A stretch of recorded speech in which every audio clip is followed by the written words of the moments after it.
సూర్యాపేటలో దళిత సంఘాల నేతలు కార్యకర్తలను పోలీసులు అరెస్ట్ చేశారు. దీంతో సూర్యాపేటలో ఉద్రిక్త పరిస్థితి ఏర్పడింది. సూర్యాపేట మున్సిపల్ చైర్పర్సన్ అన్నపూర్ణమ్మపై అవిశ్వాస తీర్మానానికి వ్యతిరేకంగా దళిత సంఘాలు ఆందోళన చేస్తున్నాయి. అప్పటి మంత్రి ప్రస్తుత సూర్యాపేట ఎమ్మెల్యే జగదీష్ రెడ్డి చొరవతో జనరల్ స్థానంలో ఎస్సీ సామాజిక వర్గానికి చెందిన అన్నపూర్ణమ్మను మున్సిపల్ చైర్పర్సన్గా ఎన్నుకున్నారు.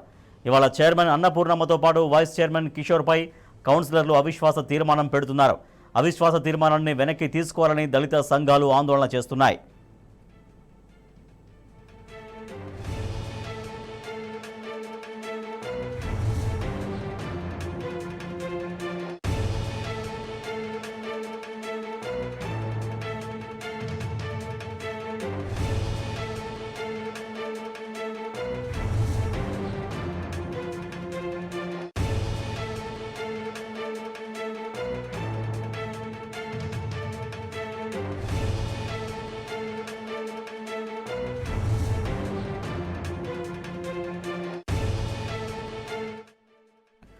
సూర్యాపేటలో దళిత సంఘాల నేతలు కార్యకర్తల అరెస్టులకు సంబంధించి మరింత సమాచారాన్ని మా ప్రతినిధి రాము అందిస్తారు. రాము, సూర్యాపేటలో దళిత సంఘాల నాయకుల్ని ఎందుకు అరెస్ట్ చేస్తున్నారు?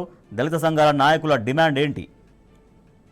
సూర్యాపేటలో టెన్షన్ వాతావరణం నెలకొంది. సూర్యాపేట మున్సిపల్ చైర్మన్ గా దళితుల్ని పెట్టి అప్పుడున్నటువంటి బీఆర్ఎస్ పార్టీ ప్రభుత్వం దళితులకు అధిక ప్రాధాన్యత ఇచ్చింది. కానీ గవర్నమెంట్ మారిన తర్వాత కాంగ్రెస్ పార్టీ అధికారంలోకి వచ్చిన తర్వాత అవిశ్వాసాల పేరుతో దళితులని కించపరిచేలాగా, దళితుల ఆత్మాభిమానం దెబ్బతినేలాగా కాంగ్రెస్ పార్టీ వ్యవహరిస్తా ఉంది. ఈ రోజు సూర్యాపేటలో కూడా దళితులైనటువంటి అన్నపూర్ణపై అవిశ్వాస తీర్మానం పెట్టారు. అక్కడ ఉన్నటువంటి కాంగ్రెస్, బీజేపీ చేతులు కలిపి.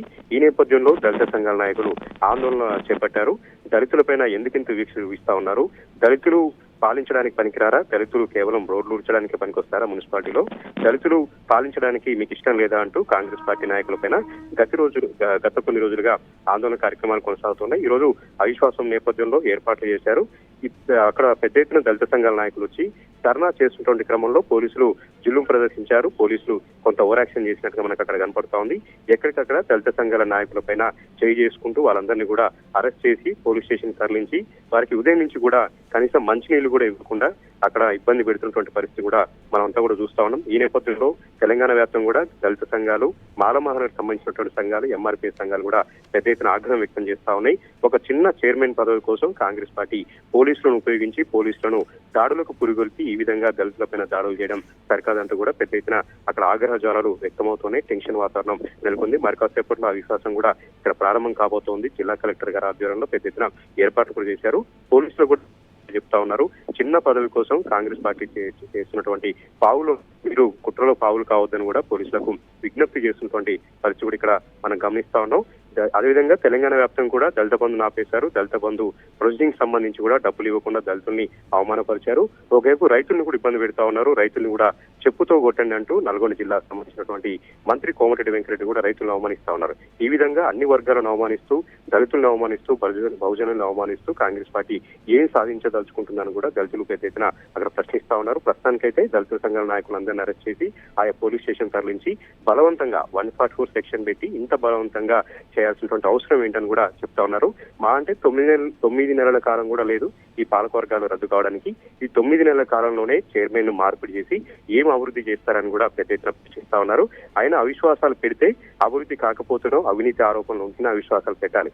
కానీ పార్టీ పైన కక్షపూరితంగా, బీఆర్ఎస్ పార్టీ పైన కక్షపూరితంగా ఇబ్బందులు పెడుతూ సిద్ధాంతాలకు తిలోదకాలు ఇస్తూ బీజేపీ, కాంగ్రెస్ పార్టీలు చేతులు కలిపి ఈ విధంగా విశ్వాసాలు పెట్టి దళితులను అవమానించడం సరికాదని కూడా పెద్ద ఎత్తున సామాజికవేత్తల నుంచి, విద్యావేత్తల నుంచి కూడా పెద్ద ఎత్తున డిమాండ్లు కూడా వ్యక్తమవుతున్నాయి. ప్రస్తుతానికైతే సూర్యాపేటలో ప్రతి ఒక్కరు కూడా ఆ ధర్నాలో పాల్గొనుకుంటున్నారు. ప్రతి ఒక్కరు కూడా ఆగ్రహం వ్యక్తం చేస్తా ఉన్నారు. ఒక దళిత చైర్మన్ పైన ఇంత కక్ష ఎందుకు కట్టారు?